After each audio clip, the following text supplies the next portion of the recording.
Hello everyone. I'm so happy actually to be with you today. And this is a series of webinars that we hope that we continue this in the future also with the CHEA International Quality Group. Today, actually, we are talking about a very interesting topics, which is AI in education and how we're going in the future in working in AI education. We have our first speaker, Dr. Fengchen Miao. Dr. Fengchen Miawi is the chief of the Unit for Technology and Artificial Intelligence in Education at the Education section in UNESCO. He is a leading UNESCO program on technology and AI in education, including the programs on guidance for generative AI in education, AI competencies framework for school student and teacher, the report on AI and the futures of learning. Dr. Miao also highlights of his achievement include leading the organization of the fourth edition of International Forum on AI and Education 2019, 2021, 22, and the development and adoption of Beijing Consensus on AI in Education. The launch and continuous organization of Mobile Learning Week and Digital Learning Week at the UNESCO for 12 years. He is the leading in over 30 important publications of UNESCO in various domains in digital education, with 8 of them ranked top 50 by download among all UNESCO publications. He has coordinated the support for more than 70 countries in the formation of national digital education. We're very proud that you are with us today, Dr. Miao, and he is going to talk about ethics in utilizing AI in quality assurance and accreditation. It's really my honor to share some ideas about the use of AI in assessment, in quality assurance, and in accreditation. So it's thank for the organizer for inviting me. And first of all, I would like to share some resources from UNESCO. We have been publishing a series of guidance on the use of AI in education. So they are highly ranked in UNESCO's publication. So in September 2024, we had 4 ranked top 10, including the AI competency framework for teachers, ranked number 1, AI competency framework for students, ranked number 2, and we also have guidance for generative AI in education and research. It was ranked number 5, and the Spanish version was ranked number 9. And we also had others. For example, we have the Beijing Consensus on AI and Education, AI and Education Guidance for Policymakers. It has been top 10, and it was pushed out of the top 10 by the 3 new publications. And so with this, if I copy this presentation with the organizer, you can scan the QR code and download them. They are free of charge, and they are being available in multiple language. For example, for all this, they are available in 6 official UN languages. So based on this, I would like to start because I'm asked to present the ethics. To understand the ethics, I suggested that we should go deeper to look at the controversies around the AI that are behind the ethics of AI. I use this diagram to try to unlock or reveal the black box behind the ethics of AI. So we need to think quite deeply about what AI means for us. For example, what's the intent of the design? So for us, for the public good, we want to have the human-controlled AI, but for some of the AI companies, they would like to put the machine in the center because they want to design it and to use the AI to control the consumer, and especially even sometimes to weaken the consciousness of the users and to manipulate the human behavior. And this has been noted by the Europe AI Act, and the category of the banned AI should fall under this kind of category. So we need to have understand what's the intent of the design. And then because all the AI now are using data, so we need to think when we use the data, we have this controversy because we want to put the human right at the center, but the developers, they simply want to strengthen the capacities of their machine, which means they want to maximize the mining and the use of data for their AI machine. There's a controversy. So we want to maximize the human privacy, but they want to maximize the training data. And what kinds of algorithm and methods are used by the AI machines or devices? So we should be very clear because all these AI companies, they will declare that we can do this, is super, and there's a lot of hype around AI. But for us, we need to check the robustness of the AI methods and also explainability of the AI methods, whether it's explainable, whether it's reasonable, whether it's rigorous enough for us to trust them, which means whether the methods are trustworthy or not. So we need to understand this conflict. And also we have the intent by the deployment, not only the design, but who is deploying that means that the institutions. Sometimes we may have the administrative bias.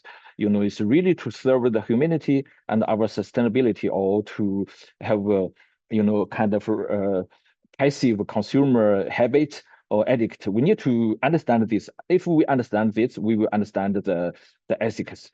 I would like to use the human AI interaction model to examine the use of AI in education, in learning assessment, and also for accreditation. I have been using it for many times. So I would like to unpack the human. We have individual human, we have human interaction, including the social practice. But we are all living in sovereign states. For example, now we have U.S. has a new president. You have the administration, and this kind of governance will manage us. And we also need to consider our relationship between human and the environment. And then we need to understand what do we mean by AI, because AI is a moving target, is developing very rapidly, and then to check the proportionality for our any kind of purpose. So we need to, again, unpack and divide the key technology step of the entire life cycle of AI, including who is producing data, how we manage the data, store the data, and then who can access the data, who can control the data, and what kind of data we collected, I mean the AI developers collected, and what kind of algorithm to use to generate AI devices, and what kind of architecture they are using. And by the end, what kind of devices they are producing, the interface, including the functionality. And based on this, we can unpack any kind of AI tools. I will not talk about the details. For example, what kind of language distribution of the ChatGPT, and where the data from. They are from starting the mining the data from 2012, and they use 10 years to collect the data to train their AI model. And we can, with this human AI model, human AI interaction model, we can also flatten them into a 2-dimension or 3 dimensions table or metrics to analyze the ethics of AI, for example, individual technology dimension. And we can find any kind of ethics that can fall under different cells of these metrics, for example, data privacy, data security, the right to control the data, and also digital divide, and including the information cocoon, but also some value cocoon. And we can analyze that. So I think that's how I analyze the ethics of AI. Again, I will not go to the detail, but we can analyze from these 2 dimensions. We cross-cutting them. We can find to reveal, to surface different ethics and analyze the reasons behind them. And also we need to think of the historical dimension, which means AI is developing very rapidly. There may be more stronger and stronger AI coming out. We need to think what will be the implications for ourselves, for education, and for the next generation. And more specifically, I want to further unpack what do we mean by, because we are talking about learning assessment, quality assurance, accreditation. So we need to think what's the evolution of what we mean by quality of education. What do we mean by qualification, and what we are talking about in terms of accreditation. So in the guidance, UNESCO's guidance for generative AI in education and research, we try to encourage the educators to think the long-term implication of generative AI for our learning outcome, also for the quality and for the qualification. So from the following perspective, first, we should not forget the value, because the value is one of the core part of education, because we are not only talking about the qualification, accreditation of academic learning outcome, but also the value development, social and emotional development. So we need to think what kind of value we need to foster, especially the human-centered values towards the design and the use of technology and AI. And we should make this the needs for the human-centered values explicitly, not kind of hidden learning outcome. And there will be some implication for the foundational knowledge and skill. We know that now in some of the domain, AI can do better than human. But even in this kind of domain, we should not see that the fundamental knowledge and skill will not be important. Simply that we need to redefine what do we mean by the fundamental knowledge and skill. For example, if AI can help us to write essays, it does not mean that the human will not need to learn how to, outline article and draft article. Because if we human lost the capacity of drafting, planning, and also polishing the article, in the future we will not have the ability to make judgment on the quality of the output of AI. We still need to learn them, but how to learn and how to test them is another question. So, and then high order thinking. Of course, we are talking about high order thinking, creativity, and they may become more and more important. But the question is that whether we can have the high order thinking and creativity without foundational learning, without the lower level thinking. For example, can we do the creativity, high order thinking without memorization of factual knowledge and conceptual knowledge? Can we have a creativity without understanding of subject knowledge? We need to question this and to really define the relationship between the lower order thinking and high order thinking. What's the rules of the lower order thinking and the lower order knowledge as a grounding foundation for the higher order thinking? I think it's not simply to see that we only highlighted high order thinking, ignoring the low order thinking or the lower order learning outcome. Of course, we also need to respond to the vocational skills, which means to face the challenge, the direct challenge of finding a job and employment skills. Of course, including the AI-related skills. What kind of post will be displaced due to the introduction of AI, and what kind of new skill unit will be, or task unit will be introduced or driven by the use of AI. We need to be clear about this. And again, I want to use this model to analyze what are how can we define the quality and the qualification for human. Basically, we are talking about subject specific or interdisciplinary knowledge and the skills. And we need to think of both the behavior performance, but also the latent abilities. And we need to talk about what the values the human can perform, but also what are the tacit knowledge about values. And also we have the job-related task. This kind of the job task-based problem solving. We are talking about problem solving, but actually we are talking about the problem solving skills for jobs and for employment or for entrepreneurship. And then we're talking about the communication and the collaboration skills, including language, but also intercultural, interpersonal communication. And we also talk about the values, including the sympathy and the empathy, and also some how to help or test the people's qualification in terms of internalize the social responsibility. And now with the climate change, we need to talk about the climate knowledge, climate skills, and also the climate actions, and including the global citizenship. And going back to the AI, we can to reveal what AI can do for us and what are the ethics issue. For example, if we still have the digital divide, AI divide, many people they do not have the AI tools. Their data are not represented in the AI tools. There will be kind of inclusion and discrimination of the data. And of course, there's data privacy, but also our data should have some public value, how we can get a balance. And if we promote the collection of data based on anonymous, kind of method, but that will be a problem of the credibility of the data. And we also need to think if we're using the data to recognize the pattern, that's one of the possibility when we use the algorithm. But also, there might be, if we are using the match of the voice recognition, image recognition for the learning assessment for the accreditation, it has huge potential, but also have a discrimination against the voice and image that are not stored or reflected in the AI tools. And we also need to find what are the algorithms that are designed for assessment for accreditation.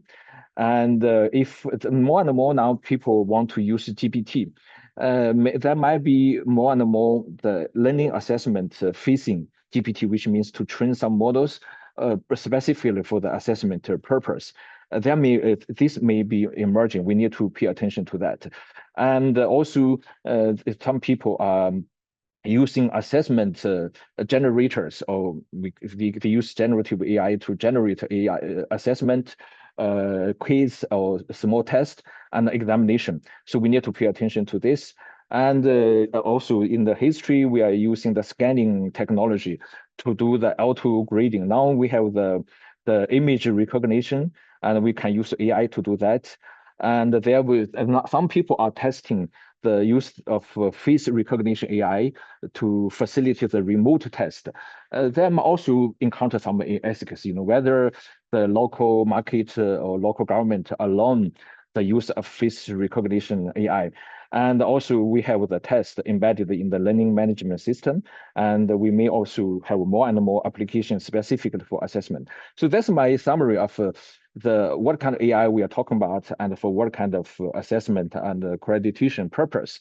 And of course, we should not forget we have the formative assessment, summative assessment, and we need to make decision on whether some people is qualifying or not, and how we can entitle the accreditation. And with this, we can also further to analyze the process. I propose that we should think of human accountable AI assistant accreditation. We need to look at what kind of AI system we are talking about. We need to really, make it clearer what kind of AI techniques we are using, what kind of AI applications we are talking about, and we need to make sure they are trustworthy and they are explainable, they are human controlled, and we need to ensure that there's a human accountability behind the AI system, and also to reconstruction the cost of the test and accreditation, and think of the process. What's the needs? What's the needs of the qualification? And we are thinking of from a rigid qualification to the contextualized, kind of competency test, and what kind of result we want to generate, and what will be the process. So we need to identify, clarify the purpose, and then think of the process and think of the long-term implication.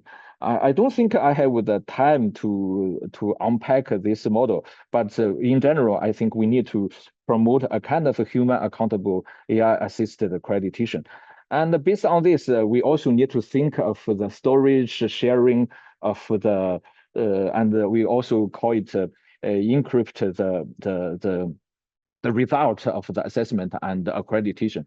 So from UNESCO, we have another publication talking about the education and the blockchain, talk about how we can use blockchain to help the management of accreditation. We are not saying that blockchain is perfect for that purpose, but we need to consider an alternative technology that can help us, protect the learning outcome, but also share the accreditation cross-border. And I want to share the probably, how we summarize the controversy around the generative AI and their implication for accreditation. We summarize 8 fundamental controversy around generative AI. The first one is that, because of the mining of the data, because of the data divide, the use of AI, the pervasive use of AI may generate a kind of data poverty or even AI poverty, or sometimes we will have the AI colonization, which means if the AI tools are trained only based on the dominant language and the dominant culture like US and the European country, and they will undermine the representativeness of the local language, the minor language, the minor community. So in this, it will also, if we go on to use AI without any consideration, it may also cause a kind of accreditation divide or accreditation poverty, which means that people do not have digital technology, do not have data, do not have AI, may be further marginalized. We need to consider this. Second, we think that the use of AI, development of AI is outpacing the national regulation adaptation. And we have this mapping, how many countries have the general data protection law, how many countries have a national strategy, how many countries have the regulations. For example, only around 30 countries have the regulations on ethics for AI, which means many countries are not managing the AI tools, which means the AI, we are using invalidated AIs for assessment and for accreditation. And which also means that if we are using AI tools for quality assurance, the AI tools themselves are not quality assured. The third one is that we summarize the controversy is that the generative AI, many of the AI tools are using our content without consent. It's also concerning. Obviously, everybody knows that there's ethics in the using of data for assessment and accreditation. We need to follow the ethical principle. The fourth one is that the model, especially in the generative AI, is unexplainable and to generate the output. Is something wrong? Have the hallucination? The developers, the designers of a generative AI system may not be able to explain why it goes wrong and what's the reason. So which also means that if we are using these kind of tools for assessment, does it mean that we are using a non-explainable methodology for assessment and accreditation? It is a question mark. 5, the AI generated content is polluting the internet because the output of generative AI is kind of identified, confirmed the pattern, which means they are cutting the long tail data from the data distribution, only identify the dominant the data in the center of the curve, and this kind of data, this kind of content are now flushing into the internet, which means the second generation of generative AI will need to use the content generated by their generative AI to train the further model. It also means that there will be the loss of the significance of the long tail data. We should be careful about this. And the sixth one is the AI, some of the AI tools, especially generative AI, may not understand the real world, which means if we are using the output with hallucination, with tools without understanding of the real world for assessment, especially to determine the entrance examination, for example, entrance to a university, a qualification for a certain job, we need to be careful. We need to examine the validity of the using this kind of output for assessment and for accreditation. The seventh one is that it's threatening the plural knowledge construction. We talk about this. It's projecting the values of the data owners that they are used to train the model, which means it's not reflecting the values of the local people, marginalized people. Their data are not used for the training of data for AI model. So it may, in the AI generated output for evaluation, we already proved that many articles is talking about that. Will project value, there will be bias. So we need to be careful whether the tools we are using have some bias against certain race, certain color of skin, and certain ethnic groups. And the eighth one is that of course, the generative AI is generating, I call it deeper deep fake, and which means, in the future we will facing more and more cheating, which means there will be some deep fake to provide as a proof for their qualification and for the quality assurance and for accreditation. We should be careful.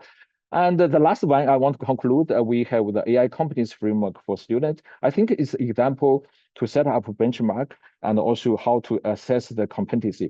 So because we need to define in the future what kind of society we want to build, and we promote that we should build the AI, define the AI society citizenship. What kind of citizenship do we want to build in the AI society? And then we go back to talk about what kind of a human competency do we want to prepare for the desired human society in the AI era. So we define the AI society citizenship in the AI competency framework, and we come up with this AI framework for students with 4 aspects, 3 levels, and for 3 group of students. And we propose that the country should consider to developing a kind of criterion referenced assessment of student AI competency. It could be an example for us to consider how we can define the transdisciplinary competencies, and also to define the standard, the framework, and then come back to think of the criterion reference assessment and accreditation. So with this, I just share some ideas and thoughts. I'm not an expert in accreditation quality assurance, but receiving this invitation, I feel honored, and I try to draw some points from our thinking pieces, from our publications, to share some idea with you. And I'm looking forward to your criticism or comments. Thank you very much again for the invitation. Thank you so much, Dr. Miawi. Actually, the presentation was really insightful, and your expertise stand out actually. Actually, your expertise is really impressive.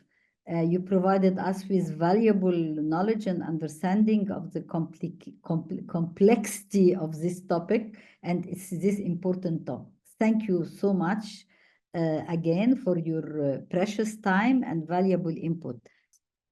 Now, I'm going to present Dr. Kato. Dr. Kato Rolia is the Assistant Director of the Digital Transformation at ECTIS, a UK-based provider of international education services and the designated national agency for the recognition and evaluation of qualification and skills.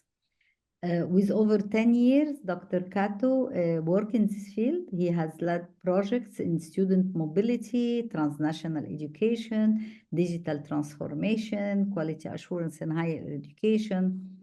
And also, he worked as Nottingham Trent University. He expanded actually his institution reach across Africa, America, Middle East. Kato is also a founder of the Uni Global Careers, where he developed an AI-powered career toolkits to support international education. I really would like any one of you to see this kits. Is very impressive. His work centers on blending innovation and emerging technology adoption with ethical practice to enhance quality and accessibility of higher education globally. Now, Dr. Kato will actually talk with us about AI and quality assurance in higher education. The floor is yours, Dr. Kato. Many thanks, Dr. Badrawi. Many thanks, CHEA, for having me today, and many thanks to Dr. Miao for the very insightful presentation. So without further ado, I will be sharing my screen. And I'm going to take a slightly different approach to the current topic. I know it's a very complex topic. It's a let's say it's something that we've been confronted with, that we're kind of forced to to deal with. But before I start, can I just check that you can see my screen okay? Okay, great. Thank you very much. So what I'm going to talk about in this presentation and what I'm going to delve into is in the perspective that we need to make sure that we do tackle quality assurance in higher education when even thinking about engaging or interacting with AI. You'll see here the subtitle is Lessons from the Titanic, and that's again just because I will be drawing some analogies from what we know that can help us decide how we want to move forward. To start with, it would be very useful to kind of ground our understanding of the terminology. So I'm not going to go too much into the theory of artificial intelligence, which is quite expansive. But what I will do, I will be going through some major concepts, some fundamental definitions or issues, and then we'll see how we can apply it to quality assurance and the higher education wider sector. Artificial intelligence is interesting because it's been around for a while, and it has been defined over the years.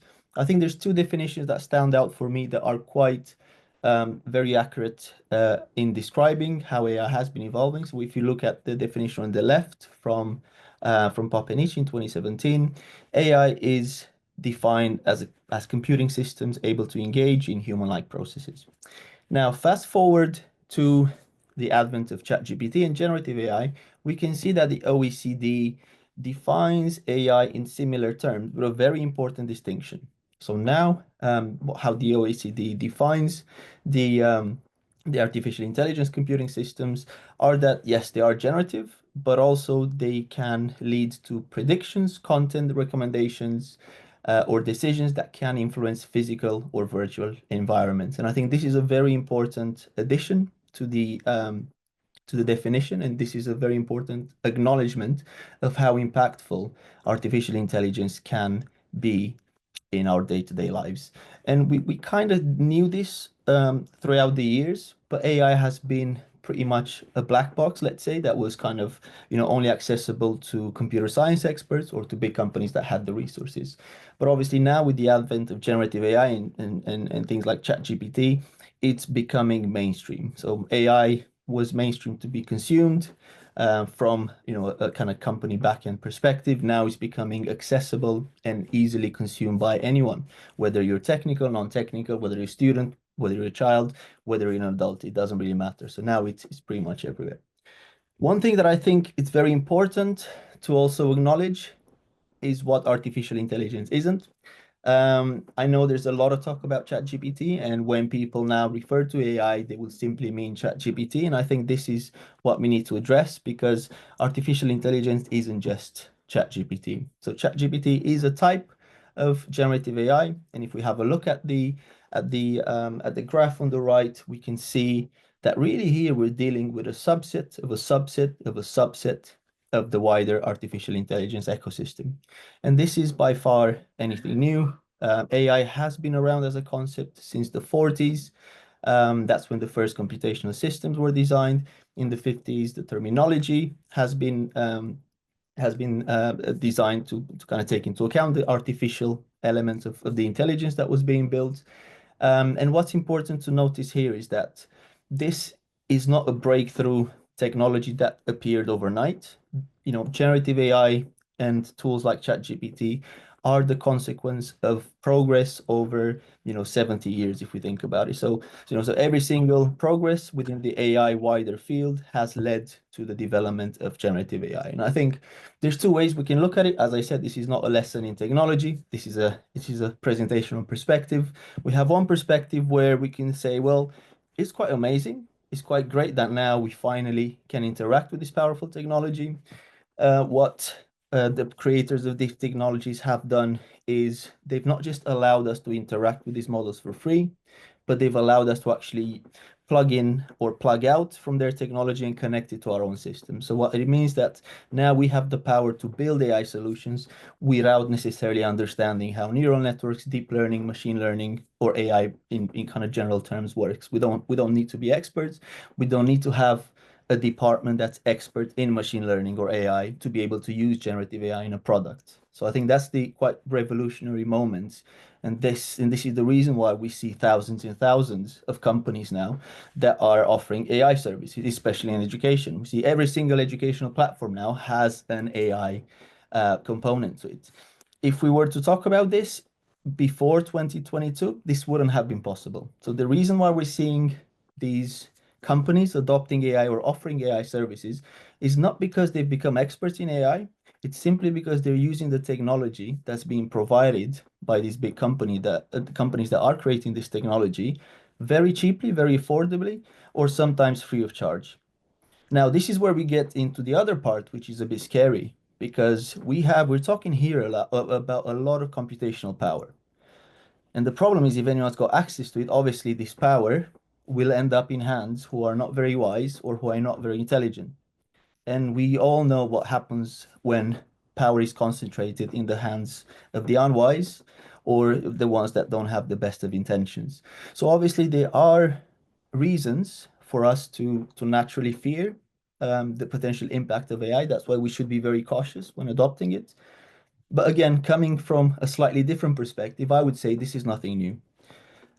If we look further back in the past, on the top right, we can see there an illustration by Jean-Marc Cotet, which was an illustrator that actually designed a few postcards in 1899 that tried to predict what education would look like in the year 2000.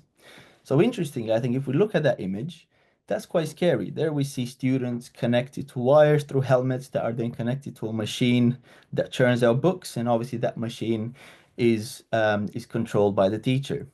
Now, I've used ChatGPT to reimagine what that might look or might have looked in the current time if that was if that prediction would have come to be real. So on the left, we can see slightly more modern approach, or on the top, on the bottom right, we can see the more modern potential approach to it. So in my eyes, that's quite scary and concerning if we were to think, oh, this is where it's going to lead to. However, if we look at what's actually happening in practice, this is what we see currently. So all of a sudden, not as scary, quite familiar. All we see is, yes, this technology is being adopted at very many levels. It's on our smartphones, it's on our laptops, computers, probably soon coming on a number of gadgets as well. But the one thing that we have certain, especially in education, is that we know who the main users are. So there have been several studies, there have been several conferences that I've attended recently, and the consensus is, I think unsurprisingly, that students, especially in higher education, will be the most active users of generative AI. On the other hand, we don't see the same with educators, which are quite low compared to the students. And I think this is really what where the quality assurance issue comes in. So if you look at these stats, for example, from an institutional perspective, if we have the majority of students using models that can easily plug into academic journals and then write very high level, very specialist type of knowledge, whether it's in reports, papers, theses, or answers to exam questions or take away home questions, and we have educators at the same time that don't understand the technology, it's hard for institutions to really understand the quality process of the learning and of the teaching experience, because then really we have a disconnect because of students that are using technology and not quite sure on how to use it, and then comparing to educators that haven't engaged with the technology and are not sure how to guide the students to use the technology properly. So obviously, because of this, nearly 3/4 of students from most of the surveys that are presented here do expect their university to offer more courses on AI literacy, for example. How many of them are there? Hard to say. From a quality assurance perspective, for example, I think we have an even bigger job, is that to ensure that universities or educational institutions have processes into place to ensure that the staff can engage with this technology properly from a variety of points of view, and especially, from the ethics perspective and all the other very valid points that Dr. Miao presented in the previous session. it's not hard to see how this is being widely adopted. So if you have a look at, for example, ChatGPT, that's the most popular tool that we have in the current landscape. It has already partnered with some of the biggest universities officially. Unofficially, it's probably used in a lot more. Now, what I find interesting about this, it's a company so big that has an EDU plan, so that stands for Education Enterprise type of plan, has actually very limited instructions for educators or for higher education professionals to actually use their tools. For me, when I look at their education um, kind of platform, it doesn't seem very different from their regular one. And then again, if we look at Microsoft, it's another example of a company that has invested heavily with OpenAI in driving adoption at universities. The only resource for educators I could find was a prompt library on GitHub that was unofficially maintained by a user called Matt the Ogre. Now, this is on GitHub. I wouldn't really expect anyone of the attendees or on the panel to actually understand what GitHub is, what a merge pull request is, what a commit is, simply because unless you come from a technical development background or you've worked in IT before, it wouldn't make much sense. Now, what does this mean in terms of perspective? Is that these companies, they don't really care too much about what is accessible to who and how educators will be using this and what the real impact is on the students or on the users. And they do expect institutions to take ownership of it. And very rightfully, we have voices in the higher education, in the quality assurance community that are saying, why should the burden of regulating and governing and adopting this technology fall on us as institutions? Why don't these big companies do it? Why don't they come, and even if they sell what they want to sell commercially to educational institutions, why don't they actually guide us and provide proper, training materials, resources, or ways that can really help personalize higher education? And why should we do it? Why should, us educators be involved with this? And here I think I'd give a very simple answer. It's because we care. And that was always the answer. We know that the big technology companies will serve their commercial interests, and we know what our interest is, which has always been the student experience, the quality of educators educating the future bright minds of our society. So we can already see who is struggling the most in the current landscape. It's students. Students that are not using AI, for example, feel left behind compared to the ones that are. Students that are using generative AI, some of them know how to use it quite well, but they still get flagged as potential plagiarism. Some don't know how to use it and they use it to cheat and then they get caught or they don't get caught. And others would like to use AI, but don't know how to use it because they don't have either the financial resources to access the better models or the training opportunities to understand how this technology works. So again, I think we have to remind ourselves, who do we care most about? What's at the core of our services and mission? And that is ensuring that students will have a good learning experience and teaching experience. And then if we go at a higher level, obviously as institutions, we want our staff to feel empowered to be able to form these bright minds in students. But also at a higher level, quality assurance agency, we want to make sure that all these institutions have the right policies into place, the right governance, the right methodologies to go through, and the right frameworks to put into place, such as the ones that Dr. Miao mentioned before. But again, if we look at it, it seems like everyone is concerned. There's a lot of concerns. There's a lot of concerns in the media, but it's nothing new. So again, going back to, this is a session on perspective. So if you look back 30 years before in the analog world, what did we have then? We had a massive uproar as well, because that started with Google and Wikipedia. Those were the main disruptors 20 to 30 years ago. We had universities scratching their heads on how they can catch students that are using the new way of searching the internet, Google or Wikipedia, and copying and pasting stuff in their assignments. Eventually, we found a way through tools like Turnitin and better kind of engagement in the classroom.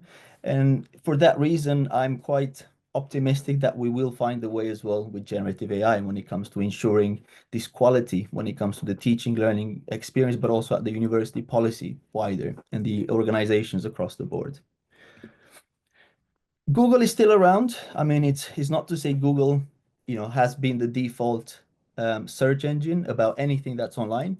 But what we have interesting now is that we have a very different challenger, and that's ChatGPT and the others. But if we have a look at ChatGPT, welcome screen, we go back to Google, we look back at ChatGPT, what can we infer?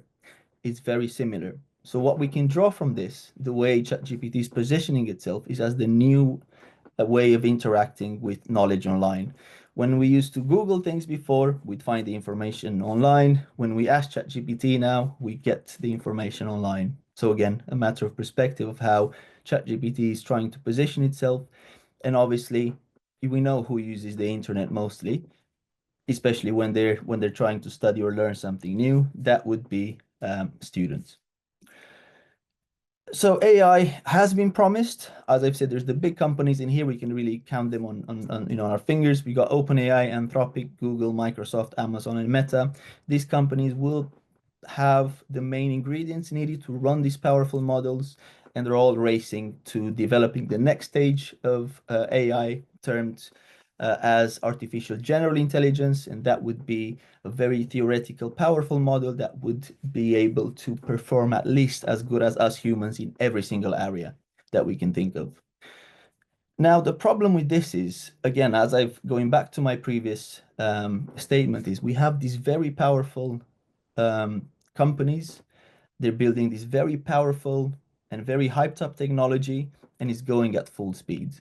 It's going at full speed, and the whole of the education sector is on that boat that's currently being driven. And there's not a lot of control at the moment anyway of where this direction of this massive ship is going. So you probably get where I'm going. If you look back in the past, again, we have had a similar, let's say, example where we had a very new, powerful technology that went full speed, that had a lot of people on board, that had a lot of expectations and high hopes, and we all know how that ended. And again, when it comes to who is really on board, we know who's on board.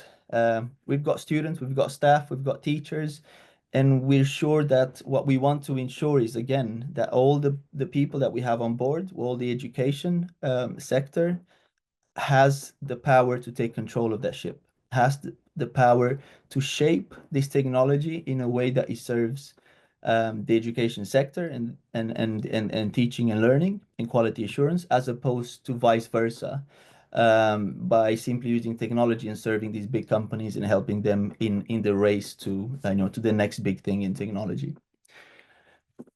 One of the hardest things, most likely, is, again, we are, as I've said, Titanic analogy. We have built a very powerful technology. We are moving full speed ahead, and it's hard to see beneath the surface. I mean, Dr. Miao went beforehand in quite a lot of detail about what's beneath the surface. But again, from what we can see, obviously, we've got the discussion about ChatGPT, about how helpful it can be in administration, about how can it potentially help teachers in classrooms or students in classrooms. But really, when it comes down to ethical considerations, data privacy, long-term impact on educational outcomes, this is something that's not widely engaged with. And probably, again, one of the most important one, resistance to change. And here I've put a famous quote by Mark Twain, like, the only person who likes change is a wet baby. And that's because change sounds great in theory, and it sounds like we can do a lot of great things. But when it actually comes to implementing it into practice, it becomes painful, it becomes difficult.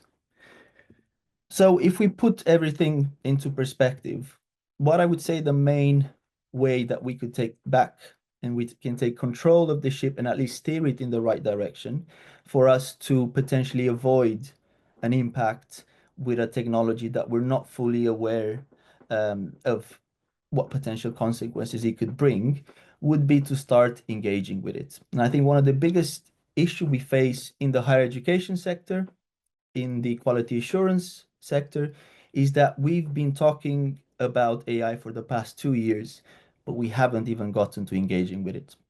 And after engaging with it, I mean, engaging with it is just the first step. The other step would be properly adopting and implementing it. There's no ways to cut corners, so we can't go from just talking about it to implementing it because we will be risking a lot of potential consequences that we can't foresee.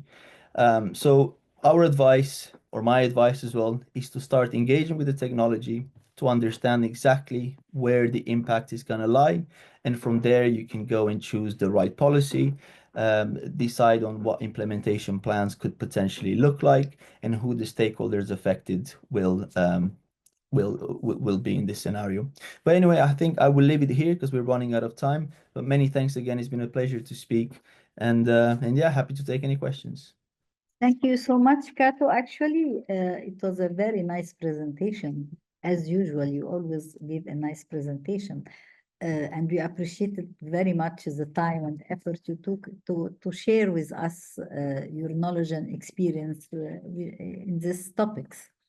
Actually, your expertise and perspective on the integration of AI technology into education and quality assurance were really, truly enlightening.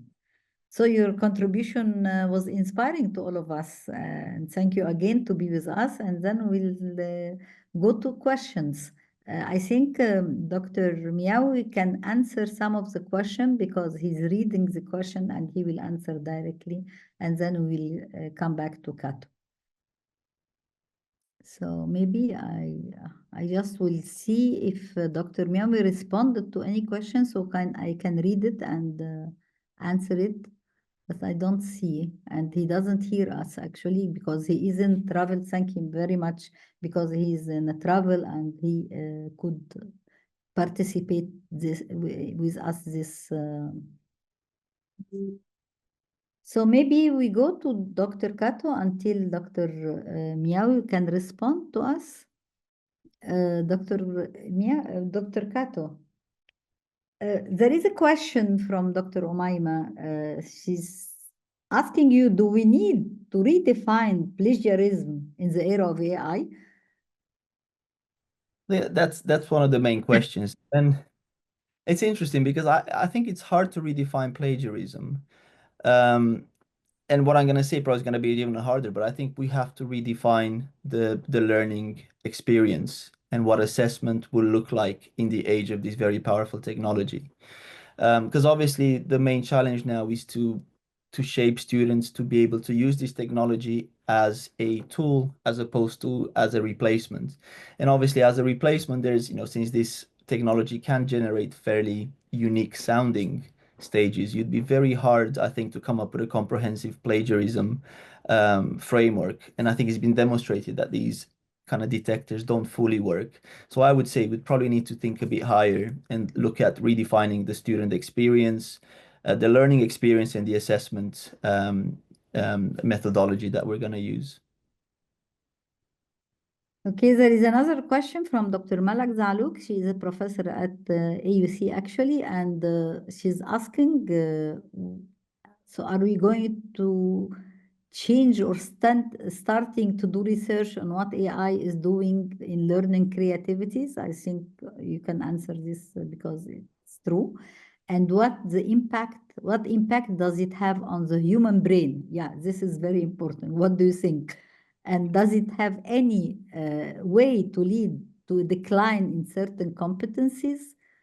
I will lead Dr. Kato to answer this. I mean, it's a very, I think it's a very common question. It's very pertinent. So I think that's probably the main concern, is that the use of AI will help students or individuals cut corners when it comes to learning or even expressing creativity. But again, I would like to take an optimistic perspective on it. And it would be, again, you can use generative AI to cut corners, or you can use it to engage with it critically. By understanding how AI works and what it can do, we can also understand how we can use it for learning. So to give you an example, it's a very basic example. A student can ask ChatGPT what the history, let's say, of the American Civil War was, but he could also ask it to to have a conversation with it about some of the conceptions that the student has or something that the student is learning about. Same it goes in teaching, where teachers can use AI to better define, for example, workshops, as opposed to them asking AI to create it. So it's a lot of, I think, mindset setting at the moment, because I think the current perspective everyone has is that of AI is the answer to everything when it shouldn't be. And we need to shift that mindset to AI is a simple tool that will eventually stop referring to it as such. And one good example I could give you is Netflix is AI, Google is AI. We've never termed it AI. They just became, these algorithms just became part of our lives. We know some of them might know more about us, about what we, than what we do. But again, as long as we learn how to use them wisely, we will avoid those pitfalls. Creativity is another interesting one. And I would recommend reading or watching some of Dr. Alexander Manu's publications or videos online. He's a professor of creative studies at OCAD in Canada, and he has a very interesting take on creativity. So he believes, for example, he makes a very interesting case that AI will just be another way to express ourselves creatively. And he gives an example of himself, who's a poet as well, and your average walker down the street, which is, let's say, not a poet.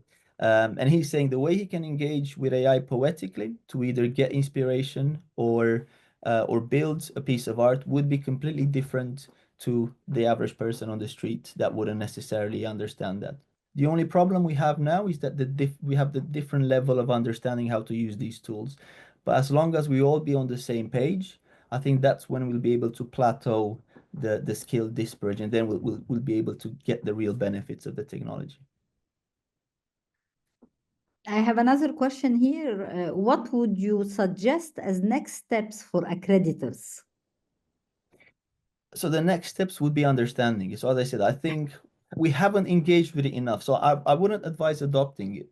I would advise engaging with it. And engaging with it is really breaking that barrier of this is a very complicated technology, because now it's accessible to everyone. So if we can engage with it to understand what it can do, then we can reverse engineer it and find the potential problems that it has. And I would say something, accreditors, they're probably one of the most advantaged ones, simply because they are knowledge workers. And I think AI can really help knowledge workers, because knowledge workers will have the best critical mindset to identify the problems with these systems. So we can do benchmarking, we can look at surveys, we can collect how people are using this technology and understand and evaluate the responses and the quality that comes out of the output that's AI generated. So I think, you know, from an accreditor perspective, we have the advantage because we can criticize it and we can evaluate the effectiveness of these models, and then drive policy, drive governance, advise institutions on how they should be adopting it, and so on. Okay, that's very good answer, actually. And I have another question here. What is your expectation to progress of AI in the future? Where are we going? So as I said, I think we're all on the Titanic, unfortunately, and I think Panic, huh? we're all on the Titanic and we're struggling to take control of the ship. And as I Yeah. said, we need to put more effort into guiding the ship in the right direction, because we'll always be at odds with the big technology providers. And this technology will be there to use for everyone, whether we like it or not. So I think what we can do is, yes, I like to be optimistic and say we'll steer the ship and we will make use of it in education as we need to. I have another question here. Actually, maybe it would be difficult to answer it now, but you can send us the document that is sent. That he said, could you please provide an overview of the policies at your respective universities focusing on this policy to implement AI, actually, that you have mentioned? I So this mean, you can just say something, and maybe you can send a document if you want. Yeah, so I think so actually Dr. Miao had a very interesting slide with a number Yeah, of yeah. policies. That's a useful document, but I will say there's not a clear defined universally accepted policy. Every university will have different ones. The current AI national bodies that are formed will have the guidelines. So for eventually, you know, most Western countries will have this, but I think even if we look outside of the West, so China has a very good policy, for example. But yeah, it would be a case EU AI Act. I think the American Association of AI Guidance will have some policies that encourage institutions to take them. But I think that's the institution responsibility as it's framed currently. I have another question here. Actually, you said that students are far better or far advances from the teachers or the trainer and so on. How, maybe explain to us, how can we encourage or build a capacity for the learner to use the AI? Well, it's simple, train the trainer. So I think they need guidance. I think students, I don't think they're necessarily better at using it. I think they're the first ones and they're en masse users. So they will be very experimentative. They will like to try new toys, obviously. When you're young, you want to experiment as much as you can, but they will need that guidance to frame their experimentation with this technology. The problem is if we don't have educators that can frame it in class, who else will they be looking up to? YouTube influencers, social media influencers. So we really need to take control of how we influence this to avoid students looking up to bad role models outside of the education sector. I have another question from Dr. Madih Khattab. She asked, how can we ethically engage with AI? But I think this maybe Dr. Miao can respond on it. He cannot talk, right? But we are expecting that he might answer all the question and we will send it to all the So I think, participants. Dr. Badrawi, I think there's a question from for Dr. Miao in the chat. Yeah. Okay. He answered? So I think if we send him a message, he could potentially answer. I sent him a message, but I think he can't send him actually a message. We can carry on if you'd like. Someone is asking, we need to consider the iceberg. I don't understand quite well. What is the iceberg? Oh, so the iceberg is obviously the tip is what we see on the surface, and beneath the iceberg is the more kind of everything else that comes with it that might not be as obvious at the beginning. And I think those are the deep ramifications of the technology.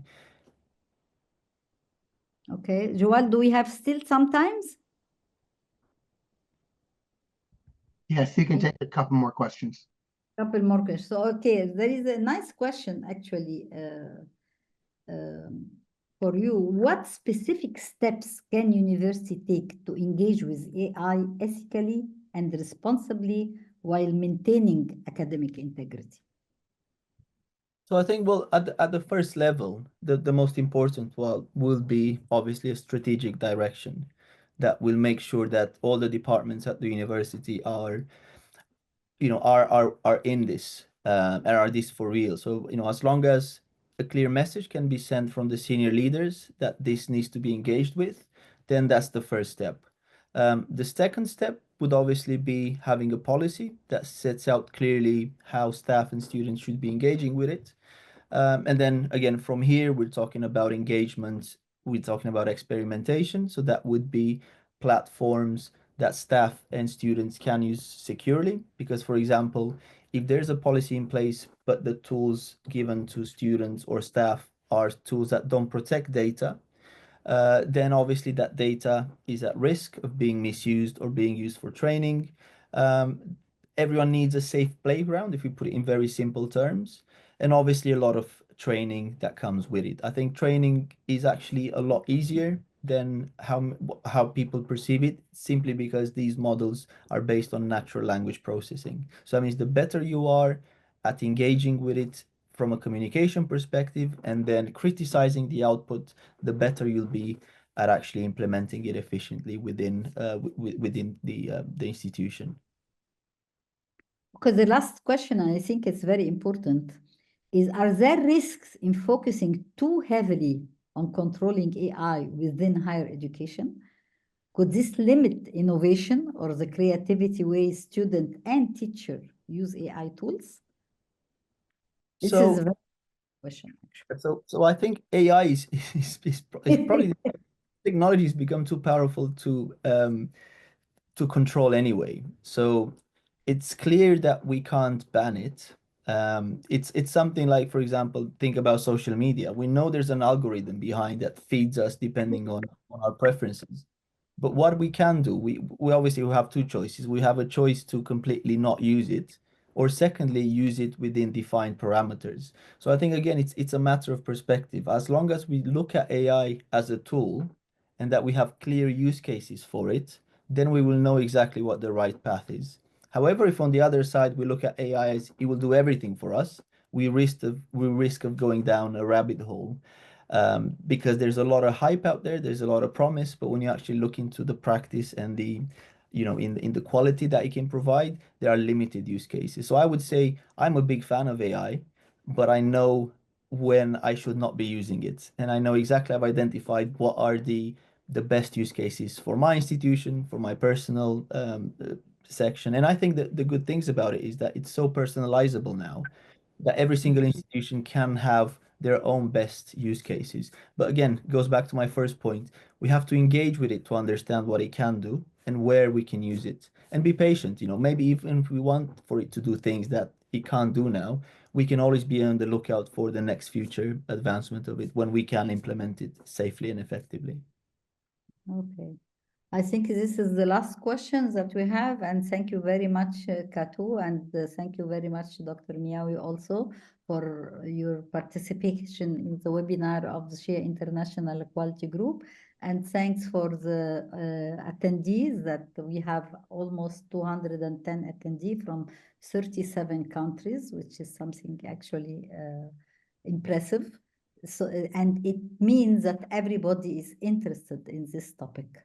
And I will leave Dr. Jahan. Are you going to end this, or Dr. Yes, Jahan? ma'am. Yes. Yes. Hey, we at CHEA and CIQG really appreciate you, Dr. Badwali, and our guests, Katu, Rulia, and Feng Chung Miao. The presentation was wonderful, and discussion was as well. And attendees, thank you for tuning in. I want to note that we're going to be sending a recording out to everyone via email of the webinar. So please review it, send it out to other people so they can be engaged and learn a lot more. But in the meantime, I want to take this moment and invite everyone to plan to attend the 2025 annual CHEA CIQG conference, which is January 27th through 30th in Washington, D.C. You will find some very engaging discussions such as what we had today. So please make plans to attend that. And you can find the information on the CHEA website at CHEA.org. But thank you so much. That was wonderful. And everyone have a great day.